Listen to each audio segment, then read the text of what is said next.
ಸಾರಿಗೆ ಸಿಬ್ಬಂದಿಗಳು ಹಾಗೂ ನೌಕರರು ಸರ್ಕಾರಕ್ಕೆ ಒಂದು ರೀತಿ ಸೈಲೆಂಟ್ ಟ್ರೀಟ್ಮೆಂಟ್ ಅನ್ನು ಕೊಡ್ತಾ ಇದ್ದಾರೆ. ತಮ್ಮ ಬೇಡಿಕೆಗಳನ್ನ ಈ ಮೂಲಕವಾಗಿ ಈಡೇರಿಸಲೇಬೇಕು ಅಂತ ಪಟ್ಟು ಹಿಡಿದಿದ್ದಾರೆ. ಸಾರಿಗೆ ಮುಷ್ಕರ ನಡುವೆ ಬೆಂಗಳೂರಿನಲ್ಲಿ ಶಾಲೆಗಳಿಗಾಗಲೇ ಆರಂಭ ಆಗಿದೆ. ಎಂದಿನಂತೆ ಶಾಲೆಗಳ ಆರಂಭ ಆಗಿದೆ. ಶಾಲೆಗೆ ಮಕ್ಕಳನ್ನ ಕರೆದುಕೊಂಡು ಬರ್ತಿದ್ದಾರೆ ಪೋಷಕರು. ಮಲ್ಲೇಶ್ವರಂ ಸೇರಿದಂತೆ ಹಲವೆಡೆ ಶಾಲೆಗಳು ಸಹಜ ರೀತಿಯಲ್ಲಿ ಆರಂಭ ಆಗಿದೆ. ಕೆಲವರು ಸ್ಕೂಲ್ ಬಸ್ಗಳಲ್ಲಿ ಬರ್ತಾರೆ, ಓನ್ ಕಾರುಗಳಲ್ಲಿ ಬರ್ತಾರೆ, ಟೂ ವೀಲರ್ ಅಲ್ಲಿ ಬರ್ತಾರೆ. ಪೇರೆಂಟ್ಸ್ಗಳೇನೋ ಮಕ್ಕಳನ್ನ ಶಾಲೆ ಎಂದಿನಂತೆ ಇರುತ್ತೆ ಅಂತ ಕರ್ಕೊಂಡು ಬರ್ತಿದ್ದಾರೆ. ಆದರೆ ಬಸ್ನಲ್ಲಿ ಓಡಾಡುವಂಥ ವಿದ್ಯಾರ್ಥಿಗಳಿಗೆ ಇದು ನೇರ ಹೊಡೆತ ಕೊಡ್ತಾ ಇದೆ.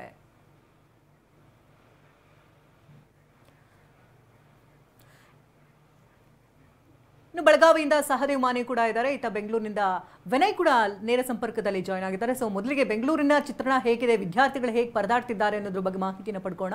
ಸೊ ವಿನಯ್, ಬೆಂಗಳೂರಿನಲ್ಲಿ ಯಾವ ರೀತಿ ಚಿತ್ರಣ ಕಂಡು ಬರ್ತಾ ಇದೆ? ವಿದ್ಯಾರ್ಥಿಗಳಿಗೆ ಯಾವುದೇ ರೀತಿ ತೊಂದರೆ ಆಗಲ್ಲ, ಖಾಸಗಿ ಬಸ್ ಜೊತೆ ಸರ್ಕಾರಿ ಬಸ್ ಮಕ್ಕಳನ್ನು ಕೂಡ ಕಳಿಸ್ತೀವಿ ಅಂತ ಹೇಳ್ತಿದ್ರು.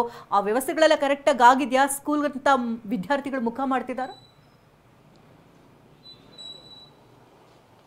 ಶಕುಂತಲಾ, ಸದ್ಯಕ್ಕೆ ಸಾರಿಗೆ ಮುಷ್ಕರ, ಅದರಲ್ಲೂ ಬೆಂಗಳೂರಿನ ಜೀವನಾಡಿ BMTC ಬಂದ್ ಆಗ್ತಾ ಇದ್ದ ಹಾಗೆ ಮೊದಲ ಎಫೆಕ್ಟ್ ಶಾಲಾ ಮಕ್ಕಳಿಗೆ ಮತ್ತು ಪೋಷಕರಿಗೆ ಕೆಲಸಕ್ಕೆ ಹೋಗೋರಿಗೆ ತಟ್ಟುತ್ತೆ. ಸದ್ಯಕ್ಕೆ ನಾನೀಗ ಮಲ್ಲೇಶ್ವರಂನ ಹಿಮಾಂಶು ಶಾಲೆ ಮುಂಭಾಗದಲ್ಲಿದ್ದೀನಿ.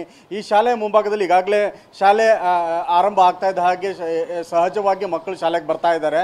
ಆದರೆ ಮಕ್ಕಳನ್ನ ಶಾಲೆಗೆ ಕರೆತರುವಂಥದ್ದು ಈಗ ಪೋಷಕರಿಗೆ ಚಾಲೆಂಜ್ ಆಗಿರುವಂಥದ್ದು. ಯಾಕಂದ್ರೆ ಸಾರಿಗೆ ಮುಷ್ಕರ ಅಂದ ತಕ್ಷಣ ನೇರವಾಗಿ ಕೆಲಸಕ್ಕೆ ಹೋಗುವಂಥವ್ರಿಗೂ ಪೋಷಕರಿಗೂ ಎಲ್ರಿಗೂ ಕೂಡ ಅದರ ಬಿಸಿ ತಟ್ಟುತ್ತೆ. ಯಾಕಂದ್ರೆ ಸಹಜವಾಗಿ ಶಾಲೆಗಳಿಗೆ ಮಕ್ಕಳನ್ನ ಕರೆತರಬೇಕಾಗುತ್ತೆ. ಯಾಕಂದ್ರೆ ಈಗಾಗಲೇ ಈ ಒಂದು ಮುಷ್ಕರಕ್ಕೆ ಖಾಸಗಿ ಶಾಲೆಗಳಾಗಿರ್ಬೋದು, ಸರ್ಕಾರಿ ಶಾಲೆ ಮತ್ತು ಅನುದಾನಿತ ಶಾಲೆಗಳು ಕೇವಲ ನೈತಿಕ ಬೆಂಬಲವನ್ನ ಕೊಟ್ಟಿವೆ. ಹೀಗಾಗಿ ಶಾಲೆಗಳನ್ನ ಬಂದ್ ಮಾಡದೇನೆ ಶಾಲೆಗಳ ಸಹಜ ರೀತಿಯಲ್ಲಿ ಕಾರ್ಯನಿರ್ವಹಿಸ್ತೀವಿ ಅನ್ನುವಂತಹ ಸೂಚನೆಗಳನ್ನು ಕೂಡ ಕೊಟ್ಟಿದ್ರು. ಹೀಗಾಗಿ ಸಹಜವಾಗಿಯೇ ಶಾಲೆಗಳು ಆರಂಭ ಆಗ್ತಾ ಇದೆ, ಮಕ್ಕಳನ್ನ ಪೋಷಕರು ಶಾಲೆಗೆ ತರ್ತಾ ಇದ್ದಾರೆ.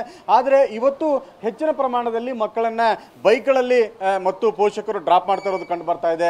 ಸಹಜವಾಗಿ ಮಕ್ಕಳನ್ನ ಬೈಕ್ಗಳಲ್ಲೇ ಶಾಲೆಗೆ ಕರೆದುಕೊಂಡು ಬರ್ತಾ ಇದ್ದಾರೆ. ಯಾಕಂದ್ರೆ ಕೆಲವೊಂದಿಷ್ಟು ಬಸ್ಗಳಲ್ಲಿ ವ್ಯತ್ಯಯ ಕಂಡು ಬರ್ತಾ ಇದೆ. ಸರ್, ನಿಮಗೇನಾದ್ರೂ ಬಸ್ಸಿನ ಎಫೆಕ್ಟ್ ತಟ್ತಾ ಇದೆನಾ BMTCದು? ಇಲ್ಲ, ಏನು ಆ ಥರ ಏನು ಕಂಡು ಬಂದಿಲ್ಲ. ಬಟ್ ನಾವೆಲ್ಲ ಟೂ ವೀಲರಲ್ಲಿ ಮಕ್ಕಳನ್ನ ಡ್ರಾಪ್ ಮಾಡ್ತೀವಿ ರೆಗ್ಯುಲರ್ಲಿ. ಓಕೆ, ಈ ಕೆಲಸಕ್ಕೆ ಹೋಗೋದಕ್ಕೆ ಇದಕ್ಕೆಲ್ಲದಕ್ಕೆ ಯಾವ ರೀತಿಯಾಗಿ ಸಮಸ್ಯೆ ಆಗುತ್ತೆ ಅಂತ? ಎಲ್ರಿಗೂ ಸಮಸ್ಯೆ ಆಗುತ್ತೆ ಅಲ್ವಾ, ಬಸ್ ಬಂದ್ ಮಾಡಿದ್ರೆ ಎಲ್ರಿಗೂ ಸಮಸ್ಯೆ ಆಗೇ ಆಗುತ್ತೆ. ಈ ಶಾಲೆಗಳಿಗೆ, ಅದರಲ್ಲೂ ಪ್ರಮುಖವಾಗಿ ಶಾಲೆಗಳ ಮಕ್ಕಳು, ಶಾಲೆ ಮಕ್ಕಳಿಗೆಲ್ಲ ತೊಂದರೆ ಆಗ್ತದಲ್ಲ, ಎಲ್ಲ ಸ್ಕೂಲ್ಗಳಿಗೂ ಶಾಲಾ ಮಕ್ಕಳಿಗೆ ತೊಂದರೆ ಆಗುತ್ತೆ ಬಸ್ ಬಂದ್ ಮಾಡಿದ್ರೆ. ಬೈಕ್ಗಳಲ್ಲೇ ಮಕ್ಕಳು ಡ್ರಾಪ್ ಮಾಡ್ತಾ ಇದ್ದೀರಾ? ಹೌದು ಸರ್, ಎಲ್ಲ ಮಕ್ಕಳನ್ನ ಇವತ್ತೆಲ್ಲ ನಾವು ಬೈಕ್ಗಳಲ್ಲೇ ಡ್ರಾಪ್ ಮಾಡ್ತಾ ಇದ್ದೀವಿ. ಓಕೆ ಸರ್, ನಿಮಗೆ ಯಾವ ರೀತಿಯಾಗಿ ಈಗ ಕೆಲಸಕ್ಕೆ ಹೋಗೋದಕ್ಕಾಗಲಿ ಮಕ್ಕಳನ್ನೇನ ಬೈಕ್ಗಳಲ್ಲೇ ತಂದು ಡ್ರಾಪ್ ಮಾಡ್ತಾ ಇದ್ದೀರಾ ಶಾಲೆಗೆ? ಹೌದು ಸರ್, ಎಲ್ಲರಿಗೂ ತೊಂದರೆ ಆಗುತ್ತೆ ಸರ್. ಯಾಕಂದರೆ ಅದು BMG ಬಸ್ ಇಲ್ಲ ಅಂದರೆ ಆಟೋ ಟ್ಯಾಕ್ಸಿಯವರು 1-2 ಇದು ಮಾಡ್ತಾರೆ. ನಾವೆಲ್ಲ ಕೂಲಿ ಕೆಲಸ ಮಾಡೋರು ಇದು ಮಾಡೋರು ಬಸ್ ಇದ್ರೆ ನಮಗೆ ಒಳ್ಳೇದಾಗತ್ತೆ. ಇಲ್ಲ ಅಂದರೆ ಇದು ತೊಂದರೆ ಆಗುತ್ತೆ ಸರ್. ಅವ್ರು ಏನಿದೆಯೋ ಅದು ಬಗೆಹರಿಸಿದ್ರೆ ಇದಾಗತ್ತೆ ಸರ್, ಅಷ್ಟೇ ಸರ್. ಅವ್ರು ಏನಿದು ಮಾಡ್ತಾರೋ ಅದು ನೋಡ್ಬೇಕು. ಹೇಗೆ ಆಟೋ ಅಂತೂ 1-2 ಆಗ್ಬಿಡುತ್ತೆ? ಖಂಡಿತ ಈ ಸರ್. ಈಗಲೇ ಮತ್ತೆ ಈಗ ಹಳೆದು ಈಗ ಕಮ್ಮಿ ಇರೋದು ಈಗ 36 ರೂಪಾಯಿ ಆಟೋ ಮೀಟ್ರ್ ಮಾಡಿದ್ದಾರೆ. ಇದು ಜಾಸ್ತಿ ಆಗಿದೆ ಈಗ. ಮತ್ತೆ ಅವರು 36 ಅಂದರೆ 40 ರೂಪಾಯಿ ಇದು ಮಾಡ್ತಾರೆ ಮಿನಿಮಮ್ಮು. ಅದರಿಂದನೇ ಎಲ್ಲ ತೊಂದರೆ ಆಗುತ್ತೆ. ಬಸ್ಸಿಂದ ನಮಗೆ ಬಸ್ಸಿಂದ ಎಲ್ಲ ಇದಾಗತ್ತೆ ಸರ್, ಅಷ್ಟೇ ಸರ್, ಬೇರೆ ಏನಿಲ್ಲ. Okay sir, thank you. ಇನ್ನೊಬ್ಬರು ಪೋಷಕರಿದ್ದಾರೆ, ಮಾತಾಡಿಸ್ತೀನಿ. ಸರ್, ಈಗ ಬೆಂಗಳೂರಲ್ಲಿ BMTC ಅಂದ್ರೆ ತುಂಬ ಪೋಷಕರಿಗೆ ಮಕ್ಕಳಿಗೆ ಶಾಲೆಗೆ ಬರೋದಕ್ಕೆ ಅನುಕೂಲ ಆಗುತ್ತೆ. ಈಗ ತಮಗೆ ಇವತ್ತು ಬೈಕಲ್ಲೇ ಮಕ್ಕಳನ್ನ ಬಿಡಬೇಕು, ಕೆಲಸಕ್ಕೆ ಹೋಗಬೇಕು ಅಂದರೂ ಕೂಡ ಆಟೋಗಳಿಗೆ ಅವಲಂಬನೆ ಮಾಡಬೇಕು. ಏನು ಅನಿಸುತ್ತೆ? ಹೇಗೆ ಸಮಸ್ಯೆಗಳನ್ನ ಎದುರಿಸ್ತಾ ಇದ್ದೀರಿ ಇವತ್ತಿನ BMTC ಬಂದು? ಗೌರ್ಮೆಂಟ್ ಅವರು ಇದನ್ನು ಪರ್ಫೆಕ್ಟಾಗಿ ಅವ್ರ ಹತ್ರ ಮಾತಾಡಿ ಸಾಲ್ವ್ ಮಾಡಿದರೆ ಆಗ್ತಿತ್ತು, ಮಾಡ್ಬೋದಿತ್ತು. ಅವರು ಎಷ್ಟು ದಿವಸದಿಂದ ತಳ್ಕೊಂಡು ಬರ್ತಾನೆ ಇದ್ದಾರೆ, ಅವ್ರು ಎಷ್ಟು ದಿವಸದಿಂದ ಕೇಳ್ತಾ ಇರೋದನ್ನು. ಸೊ ಅದರಿಂದ ಅವ್ರು ತುಂಬ ಗಲಾಟೆ ಮಾಡ್ತಾ ಇದ್ದಾರೆ. ಬಟ್ ಗೌರ್ಮೆಂಟ್ ಅವ್ರು ರೆಸ್ಪಾನ್ಸಿಬಿಲಿಟಿ ತೊಗೊಂಡು ಮಾಡ್ಬೋದಿತ್ತು, ಮಾಡಿಲ್ಲ. ಅಲ್ಲ, ಶಾಲೆಗಳ ಮಕ್ಕಳು ಯಾಕಂದ್ರೆ ರಜೆ ಇಲ್ಲ, ಶಾಲೆಗೆ ಮಕ್ಕಳು ಕರ್ಕೊಂಡು ಬರಲೇಬೇಕು.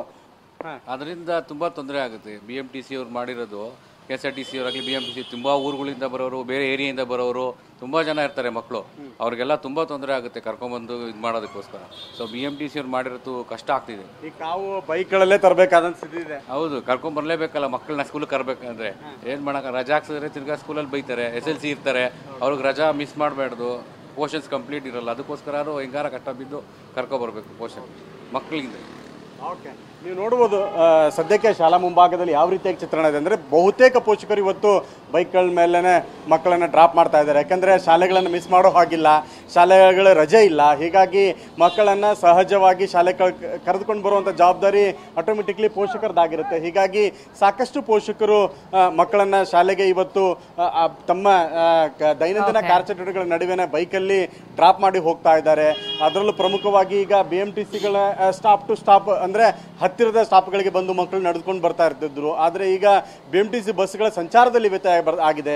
ಹೀಗಾಗಿ ಮಕ್ಕಳು ಶಾಲೆಗಳಿಗೆ ಬರುವಂತಹ ಅನಿವಾರ್ಯತೆ ಇದೆ. ಹೀಗಾಗಿ ಈ ನಡುವೆ ಪೋಷಕರು ತಮ್ಮ ದೈನಂದಿನ ಕಾರ್ಯಚಟುವಟಿಕೆಗಳ ನಡುವೆ ಒಂದಿಷ್ಟು ಸಮಯವನ್ನು ಈ ಮಕ್ಕಳನ್ನ ಕೆಲಸಕ್ಕೆ ಶಾಲೆಗಳಿಗೆ ಕಳಿಸುವಂಥದ್ದು, ಇದಾದ ಬಳಿಕ ತಾವು ಕೆಲಸಗಳಿಗೆ ಹೋಗೋದಕ್ಕೂ ಕೂಡ ಒಂದು ರೀತಿಯಂಥ ಸಮಸ್ಯೆಗಳನ್ನ ಎದುರಿಸ್ತಾ ಇದ್ದಾರೆ. ಹೀಗಾಗಿ ಸರ್ಕಾರ ಅವರ ಸಮಸ್ಯೆಗಳೇನಿದೆ, ಅವರ ಬೇಡಿಕೆಗಳೇನಿದೆ, ಇದ್ರ ಬಗ್ಗೆ ಒಂದಿಷ್ಟು ಗಮನ ಹರಿಸಬೇಕು, ಅವ್ರಿಗೆ ಬೇಕಾಗಿರುವಂಥ ಸೌಲಭ್ಯಗಳನ್ನು ಕಲ್ಪಿಸಿಕೊಡ್ಬೇಕು ಅನ್ನೋದು ಕೂಡ ಪೋಷಕರು ಆಗ್ರಹ ಮಾಡ್ತಾ ಇದ್ದಾರೆ. ಯಾಕಂದ್ರೆ ಶಾಲೆಗಳು ಸಹಜವಾಗಿರೋದ್ರಿಂದ ಮಕ್ಕಳಿಗೆ ಯಾವುದೇ ರೀತಿಯಂತಹ ಅನಾನುಕೂಲಗಳು ಆಗದೇ ಇರುವ ನಿಟ್ಟಿನಲ್ಲಿ ಒಂದಿಷ್ಟು ಕ್ರಮಗಳನ್ನು ಕೈಗೊಳ್ಳುವಂಥದ್ದು ಕೂಡ ಸರ್ಕಾರದ ಜವಾಬ್ದಾರಿ, ಬೇಡಿಕೆಗಳನ್ನು ಈಡೇರಿಸುವುದು ಕೂಡ ಸರ್ಕಾರದ ಜವಾಬ್ದಾರಿ ಅನ್ನೋದನ್ನ ಪೋಷಕರು TV9 ಜೊತೆಗೆ ಹಂಚಿಕೊಳ್ತಾ ಇರುವಂಥದ್ದು. ಶಾಕುಂತಲಾ, ಹಾಗೆ ಸಂಪರ್ಕದಲ್ಲಿರಿ. ಇನ್ನು ಜಿಲ್ಲಾವಾರು ಹೇಗಿದೆ ಚಿತ್ರಣ ಪಡೆದುಕೊಳ್ತಾ ಹೋಗೋಣ. ಶಿವಮೊಗ್ಗದಿಂದ ಬಸವರಾಜ್ ಕೂಡ ನಮ್ಮ ಜೊತೆ ಜಾಯ್ನ್ ಆಗಿದ್ದಾರೆ. ಜೊತೆಗೆ ಬೆಳಗಾವಿಯಿಂದ ಸಹದೇವ್ ಮಾನೆ ನೇರ ಸಂಪರ್ಕದಲ್ಲಿದ್ದಾರೆ. ಸಹದೇವ್, ಬೆಳಗಾವಿಯಲ್ಲಿ ಹೇಗಿದೆ ಚಿತ್ರಣ? ನಾವು ಬೆಳಗ್ಗೆ ಗಮನಿಸ್ತಾ ಇದ್ವಿ, ಸಾಕಷ್ಟು ಜನ ಮಕ್ಕಳು ಬಂದಿದ್ರು, PUC ಎಕ್ಸಾಮ್ ಇದೆ ಅಂತ ಹೇಳಿ, ಆದ್ರೆ ಹೋಗೋದಕ್ಕಾಗ್ತಿಲ್ಲ ಅಂತ ಪರದಾಡ್ತಾ ಇದ್ರು. ಏನಾದ್ರು ವ್ಯವಸ್ಥೆ ಆಗಿದೆಯಾ ಈಗ, ಹೇಗೆ ಅಂತ? ಹೌದು ಪ್ರತಿಮಾ, ಏನು ಬೆಳಗಾವಿಯಲ್ಲೂ ಈ ಒಂದು ಮುಷ್ಕರದ ಎಫೆಕ್ಟ್ ಹೆಚ್ಚಿನ ಪ್ರಮಾಣದಲ್ಲಿ ತಟ್ಟಿದೆ ಅಂತ ಹೇಳ್ಬೋದು. ಅದರಲ್ಲಿ ಮುಖ್ಯವಾಗಿ ಈ ಒಂದು ವಿದ್ಯಾರ್ಥಿಗಳಿಗೆ ಜಾಸ್ತಿ ಈ ಒಂದು ಮುಷ್ಕರದ ಎಫೆಕ್ಟ್ ತಟ್ತಾ ಇರುವಂತದ್ದು. ಬೆಳಗಾವಿಯ ಕೇಂದ್ರ ಬಸ್ ನಿಲ್ದಾಣದಲ್ಲೇ ನಾನು ಕೂಡ ಇರುವಂತದ್ದು. ಬೆಳಗ್ಗೆಯಿಂದಲೂ ಕೂಡ ಹೆಚ್ಚಿನ ಸಂಖ್ಯೆಯಲ್ಲಿ ವಿದ್ಯಾರ್ಥಿಗಳು ಬಂದರೂ ಕೂಡ ಆದ್ರೆ ಬಸ್ಸಿನ ವ್ಯವಸ್ಥೆ ಮಾತ್ರ ವಿದ್ಯಾರ್ಥಿಗಳಿಗೆ ಆಗ್ತಾ ಇಲ್ಲ. ಹೀಗಾಗಿ ಬೆಳಗ್ಗೆಯಿಂದಲೂ ಕೂಡ ನೂರಾರು ವಿದ್ಯಾರ್ಥಿಗಳು ಬಸ್ ನಿಲ್ದಾಣದಲ್ಲೇ ಕಾಯುವಂತ ಪರಿಸ್ಥಿತಿ ನಿರ್ಮಾಣ ಆಗಿರುವಂತದ್ದು. ಸಹಜವಾಗಿ ಒಂದು ಕಡೆ ಆ ಒಂದು ವಿದ್ಯಾರ್ಥಿಗಳ ಲ್ಯಾಬ್ ಇರುತ್ತೆ, ಅದರ ಜೊತೆಗೆ ಟೆಸ್ಟ್ಗಳು ಕೂಡ ಇರುವಂತದ್ದು. ಆದ್ರೆ ಏಕಾಏಕಿ ಈ ಒಂದು ಬಸ್ ಬಂದ್ ಆಗಿರುವಂತಹ ಕಾರಣಕ್ಕಾಗಿ ಸದ್ಯ ಈಗ ವಿದ್ಯಾರ್ಥಿಗಳು ಎಲ್ಲರೂ ಕೂಡ ಒಂದು ಕಡೆ ಊರಿಗೆ ಹೋಗಕ್ಕಾಗ್ತಾ ಇಲ್ಲ, ಮತ್ತೊಂದು ಕಡೆ ಕಾಲೇಜ್ಗೂ ಹೋಗಕ್ಕಾಗ್ತಾ ಇಲ್ಲ. ಹೀಗಾಗಿ ಪರದಾಡುವಂತ ಪರಿಸ್ಥಿತಿ ನಿರ್ಮಾಣ ಆಗಿರುವಂತದ್ದು. ಸದ್ಯ ಈಗ ದೂರದ ಗ್ರಾಮೀಣ ಭಾಗದಿಂದ ಹೆಚ್ಚಿನ ಪ್ರಮಾಣದಲ್ಲಿ ವಿದ್ಯಾರ್ಥಿಗಳು ಬಂದಿರುವಂತದ್ದು. ಬಸ್ ನಿಲ್ದಾಣದಲ್ಲೇ ಕಾದು ನಿಂತಿರುವಂತದ್ದನ್ನು ಕೂಡ ದೃಶ್ಯಾವಳಿಗಳಲ್ಲಿ ಗಮನಿಸಬಹುದಾಗಿದೆ. ಏಕಾಏಕಿ ಈ ಒಂದು ಬಸ್ ನ ಮುಷ್ಕರ ಮಾಡಿರುವಂತಹ ಕಾರಣಕ್ಕಾಗಿ ಒಂದು ಕಡೆ ಕಾಲೇಜು ಶಾಲೆಗಳನ್ನು ಕೂಡ ರಜೆಯನ್ನ ಘೋಷಣೆ ಮಾಡಿಲ್ಲ ಮತ್ತು ಅಲ್ಟರ್ನೇಟಿವ್ ವ್ಯವಸ್ಥೆ ಮಾಡ್ತೇವೆ ಅಂತ ಹೇಳಿದ್ರು, ಅದು ಕೂಡ ಆಗಿಲ್ಲ. ಹೀಗಾಗಿ ವಿದ್ಯಾರ್ಥಿಗಳು ಎಲ್ಲರೂ ಕೂಡ ಈಗ ಬಸ್ ನಿಲ್ದಾಣದಲ್ಲೇ ಕಾದು ನಿಂತಿರುವಂತದ್ದನ್ನು ಗಮನಿಸಬಹುದಾಗಿದೆ. ಸದ್ಯ ಇಲ್ಲಿ ಕೆಲವೊಂದಿಷ್ಟು ವಿದ್ಯಾರ್ಥಿಗಳಿದ್ದಾರೆ, ಅವ್ರನ್ನ ಮಾತಾಡ್ತೇನೆ. ಅಮ್ಮ, ಎಲ್ಲಿಂದ ಬಂದಿರಿ? ನಾವಿಲ್ಲಿ ಚಂದಗಡಿಂದ ಬಂದಿವ್ರಿ ಸರ್. ಬರೋತ್ ಮುಂದೆ ಬಸ್ ಇದ್ದೂರಿ, ಆದ್ರೆ ಇಲ್ಲಿಂದ ಹಾಸ್ಪಿಟಲ್ಗೆ ಹೋಗ್ಬೇಕಾದ್ರೆ ಈಗ ಬಸ್ ಇಲ್ಲ, ಡ್ಯೂಟಿ ಐತಿ, ಹೆಂಗ್ ಹೋಗೋದ್ರಿ? ಹಿಂಗೆಲ್ಲ ಸ್ಟ್ರೈಕ್ ಅದು ಮಾಡ್ಕೊಂಡ್ ಕುಂತ್ರೆ ಹೆಂಗ್ ಹೋಗ್ಬೇಕು? ಎಷ್ಟೊತ್ತಾದ್ ಬಂದೀಗ? ಬಂದು ಆಲ್ಮೋಸ್ಟ್ 30 ಮಿನಿಟ್ಸ್ ಆಯ್ತು. ಈಗ ಬಂದು 30 ಮಿನಿಟ್ಸ್ ಆಯ್ತು. 30 ಮಿನಿಟ್ಸ್ ಇಂದ ಒಂದು ಬಸ್ ಕೂಡ ಇಲ್ಲ. ಬಸ್ ಬಿಡ್ತೇವೆ ಅಂತ ಹೇಳ್ತಾ ಇದಾರೆ? ಇಲ್ಲ ಸರ್, ಏನು ಹೇಳ್ತಿಲ್ಲ ಅವರು. ಇನ್ನು ಕೆಲವೊಂದಿಷ್ಟು ವಿದ್ಯಾರ್ಥಿಗಳಿದ್ದಾರೆ, ಅವ್ರನ್ನು ಕೂಡ ಮಾತಾಡ್ತಾರೆ. ಯಾವ ರೀತಿಯಾದಂತಹ ಒಂದು ಎಫೆಕ್ಟ್ ಅನ್ನ ಅನುಭವಿಸ್ತಾ ಇದ್ದಾರೆ ಅನ್ನುವಂಥದ್ದನ್ನು ಕೂಡ ಇಲ್ಲಿ ಕಾಣಬಹುದಾಗಿದೆ. ಸದ್ಯ ಈಗ ಹೆಚ್ಚಿನ ಪ್ರಮಾಣದಲ್ಲಿ ವಿದ್ಯಾರ್ಥಿಗಳು ಇರುವಂತಹ ಕಾರಣಕ್ಕಾಗಿ ಸದ್ಯ ಒಂದು ಅಲ್ಟರ್ನೇಟಿವ್ ಬಸ್ ವ್ಯವಸ್ಥೆ ಮಾಡ್ತೇವೆ ಅಂತ ಹೇಳಿದ್ರು, ಅದು ಕೂಡ ಆಗಿಲ್ಲ ಅನ್ನುವಂತ ನಿಟ್ಟಿನಲ್ಲಿ ಕೂಡ ಈಗಾಗಲೇ ಸದ್ಯ ಈಗ ವಿದ್ಯಾರ್ಥಿಗಳು ಆಕ್ರೋಶವನ್ನ ಹೊರ ಹಾಕ್ತಾ ಇರುವಂತದ್ದು. ಒಟ್ಟಾರೆ ಬೆಳಗಾವಿಯಲ್ಲಿ ಸದ್ಯ ವಿದ್ಯಾರ್ಥಿಗಳು ಎಲ್ಲರೂ ಕೂಡ ಪರದಾಡುವಂತ ಪರಿಸ್ಥಿತಿ ನಿರ್ಮಾಣ ಆಗಿದೆ. ಬೆಳಗಾವಿ ಸೇರಿದಂತೆ ವಿವಿಧ ಜಿಲ್ಲೆಗಳಿಗೆ ಮತ್ತು ಬೇರೆ ಬೇರೆ ಗ್ರಾಮೀಣ ಭಾಗಕ್ಕೂ ಕೂಡ ಏನು ಬಸ್ಗಳ ಸಂಚಾರ ನಡೆಸ್ತಾ ಇದ್ವು, ಅವೆಲ್ಲವೂ ಕೂಡ ಕಂಪ್ಲೀಟ್ ಆಗಿ ಬಂದ್ ಆಗಿದ್ದಾವೆ. ಆದರೆ ಅಲ್ಟರ್ನೇಟಿವ್ ವ್ಯವಸ್ಥೆ ಮಾತ್ರ ಆಗಿಲ್ಲ. ಇದರಿಂದ ಪ್ರಯಾಣಿಕರು ಮತ್ತು ವಿದ್ಯಾರ್ಥಿಗಳು ಎಲ್ಲರೂ ಕೂಡ ಪರದಾಡುವಂತ ಪರಿಸ್ಥಿತಿ ನಿರ್ಮಾಣ ಆಗಿರುವಂತದ್ದು. ಪ್ರತಿಮಾ, ಹಾಗೆ ಸಂಪರ್ಕದಲ್ಲಿ ಸಹದೇವ್. ಇನ್ನು ಶಿವಮೊಗ್ಗದಿಂದ ಬಸವರಾಜ್ ನೇರ ಸಂಪರ್ಕದಲ್ಲಿ ಈಗಾಗಲೇ ಜಾಯ್ನ್ ಆಗಿದ್ದಾರೆ. ಬಸವರಾಜ್, ಪ್ರಮುಖವಾಗಿ ಗಮನಿಸೋದಾದ್ರೆ ಬೆಳಗ್ಗೆಯಿಂದ ಯಾವುದೇ ರೀತಿ ಬಸ್ ಸೇವೆಗಳು ಲಭ್ಯ ಇರಲಿಲ್ಲ. ಈಗ ಸಮಯ 9 ಗಂಟೆ ಆಗ್ತಾ ಇದೆ. ಶಾಲೆಗೆ ಹೋಗುವಂಥ ಮಕ್ಕಳುಗಳಾಗಿರಬಹುದು ಅಥವಾ ಕೆಲಸಕ್ಕೆ ಹೋಗುವಂಥ ಮಹಿಳಾ ಮಣಿಯರಾಗಿರ್ಬೋದು, ಇವ್ರಿಗೆಲ್ಲ ಬಸ್ಗಳು ಸಿಗ್ತಾ ಇದೆಯಾ ಆನ್ ಟೈಮಲ್ಲಿ, ಅಥವಾ ಖಾಸಗಿ ಬಸ್ಗಳ ದರ್ಬಾರ್ ಏನಾದರೂ ಜೋರಾಗಿ ನಡೀತಿದ್ಯಾ? ಹೇಗೆ ಕಂಡು ಬರ್ತಾ ಇದೆ ಅಲ್ಲಿನ ಚಿತ್ರಣ? ಮುಷ್ಕರದ ಎಫೆಕ್ಟ್ ಹೇಗಿದೆ ಅಲ್ಲಿ? ಶಿವಮೊಗ್ಗದಲ್ಲಿ ಬೆಳಗ್ಗೆಯಿಂದ ಕೂಡ ಏನು ಸಾರಿಗೆ ಮುಷ್ಕರದ ಬಿಸಿ ತಟ್ಟಿದೆ ಅಂತ ಹೇಳ್ಬೋದು. ಬೆಳಗ್ಗೆ ಒಂದಿಷ್ಟು ಬಸ್ಗಳ ಸಂಚಾರ ಆಯಿತು, ಅದರ ನಂತರ ಈಗ ಸಂಚಾರ ಸಂಪೂರ್ಣವಾಗಿ ಸ್ಥಗಿತ ಆಗಿದೆ. ಶಿವಮೊಗ್ಗ ಜಿಲ್ಲೆಯಲ್ಲಿ ಅಂದರೆ ಪ್ರಮುಖವಾಗಿ ಬೇರೆ ಬೇರೆ ಶಿವಮೊಗ್ಗ ತಾಲೂಕು ಕೇಂದ್ರಗಳ ಹೋಗ್ಲಿಕ್ಕೆ ಅಂದರೆ ಬೆಳಗ್ಗೆಂತ ಕಚೇರಿ ಹೋಗಬೇಕಾಗಿದೆ ಮತ್ತು ಬೇರೆ ಬೇರೆ ಕೆಲಸಗಳಿಗೆ ಹೋಗಬೇಕಾಗಿದೆ. ಅವರಿಗೆಲ್ಲ ಸಾಕಷ್ಟು ಸಮಸ್ಯೆ ಆಗಿದೆ. ಅವರು ಬಸ್ ನಿಲ್ದಾಣಕ್ಕೆ ಬಂದು ಬಸ್ ಸಿಗದೆ ವಾಪಸ್ ಹೋಗ್ತಿದ್ದಾರೆ ಒಂದು ಕಡೆ. ಆದರೆ ಮತ್ತೊಂದು ಕಡೆಯಿಂದ ಕೂಡ ವಿದ್ಯಾರ್ಥಿಗಳು ಕೂಡ ಸಾಕಷ್ಟು ಇಲ್ಲಿ ಸಮಸ್ಯೆ ಆಗ್ತಿದೆ. ಪ್ರತಿನಿತ್ಯ ಅಂದರೆ ಶಿವಮೊಗ್ಗದಿಂದ ಕೂಡ ಬೆಂಗಳೂರಿಗೆ ಮತ್ತು ಮೈಸೂರು, ಹಾಸನ ಮತ್ತು ಹುಬ್ಬಳ್ಳಿ ಈ ಈ ಪ್ರಮುಖ ಏನು ಜಿಲ್ಲೆಗಳಿದಾವೆ ಇಲ್ಲಿಂದ ಬಸ್ ಸಂಚಾರ ಇತ್ತು. ಶಿವಮೊಗ್ಗದಲ್ಲಿ 380ಕ್ಕೂ ಅಧಿಕ ರೂಟ್ಗಳಿದಾವೆ. ಆ ರೂಟ್ಗಳಲ್ಲಿ ಅದು ಕೂಡ ಬಸ್ಗಳ ಸಂಚಾರ ಆಗ್ತಾ ಇಲ್ಲ. ಹಾಗಾಗಿ ಇಲ್ಲಿರುವಂಥ ಏನು KSRTC ಬಸ್ ಇರುವಂಥ ಅಧಿಕಾರಿಗಳು ಸಾಕಷ್ಟು ಹರಸಾಹಸ ಪಡ್ತಾ ಇದ್ದಾರೆ, ಡಿಪೋ ಹೋಗ್ತಾ ಇದ್ದಾರೆ, ತರಬೇತಿ ಪಡೆದಂಥ ಚಾಲಕರನ್ನ ಬಳಕೆ ಮಾಡ್ಕೊಳ್ತಾ ಪ್ರಯತ್ನ ಮಾಡ್ತಿದ್ದಾರೆ. ಆದ್ರೆ ಯಾರು ಕೂಡ ಅವರಿಗೆ ಸರಿಯಾಗಿ ಸ್ಪಂದಿಸಿಲ್ಲ. ಕೇವಲ ಕೆಲವೊಂದು ಬಸ್ಗಳು ಮಾತ್ರ ಓಡಾಡಿವೆ. ಅದರ ನಂತರ ಬಸ್ಗಳ ಸಂಚಾರ ಸಂಪೂರ್ಣವಾಗಿ ಸ್ಥಗಿತ ಆಗಿದೆ. ಹಾಗಾಗಿ ಅನಿವಾರ್ಯವಾಗಿ ಅಂದ್ರೆ ಜಿಲ್ಲಾಡಳಿತ ಕೂಡ ಈಗಾಗಲೇ ಖಾಸಗಿ ಬಸ್ಗಳ ಏನು ಖಾಸಗಿ ಬಸ್ಗಳ ಬಳಕೆ ಮಾಡ್ಕೊಳ್ಬೇಕಂತ ಆಲೋಚನೆ ಮಾಡ್ತಾ ಇದೆ. ಹಾಗಾಗಿ ಇದೇ ರೀತಿಯಾಗಿ ಮುಂದುವರೆದ್ರೆ ಇಲ್ಲಿ ಅಂದ್ರೆ ಬೇರೆ ಬೇರೆ ತಾಲೂಕು ಕೇಂದ್ರ ಬೇರೆ ಬೇರೆ ಜಿಲ್ಲೆಗಳು ಹೋಗಲಿಕ್ಕೆ ಸಾಕಷ್ಟು ಪ್ರಯಾಣಿಕರು ಪರದಾಡ್ತಾ ಇದ್ದಾರೆ. ಹಾಗೆ ಅವ್ರಿಗೆ ಬೇರೆ ಪರ್ಯಾಯವನ್ನು ವ್ಯವಸ್ಥೆ ಮಾಡಲಿಕ್ಕೆ ಈಗಾಗಲೇ ಸಂಬಂಧಪಟ್ಟಂತ ಅಧಿಕಾರಿಗಳು ಮುಂದಾಗಿದ್ದಾರೆ ಒಂದ್ ಕಡೆ. ಆದ್ರೆ ಮತ್ತೊಂದು ಕಡೆಯಿಂದ ಪ್ರಮುಖವಾಗಿ ಅಂದ್ರೆ ಉಡುಪಿಯಲ್ಲಿ ಇರುವಂತಹ ಮಣಿಪಾಲ್ ಆಸ್ಪತ್ರೆ ಇದೆ. ಆಸ್ಪತ್ರೆಗೆ ಹೋಗ್ಲಿಕ್ಕೆ ಕೂಡ ಸಾಕಷ್ಟು ಜನ ಬೆಳಗ್ಗೆ ಬಂದಿದ್ರು. ಅವರು ಕೂಡ ಆಸ್ಪತ್ರೆಗೆ ಇಲ್ಲಿಂದ ಸರ್ಕಾರಿ ಬಸ್ ವ್ಯವಸ್ಥೆ ಸಿಗಲಿಲ್ಲ. ಹಾಗಾಗಿ ವಾಪಸ್ ಹೋಗ್ತಾ ಇದ್ದಾರೆ.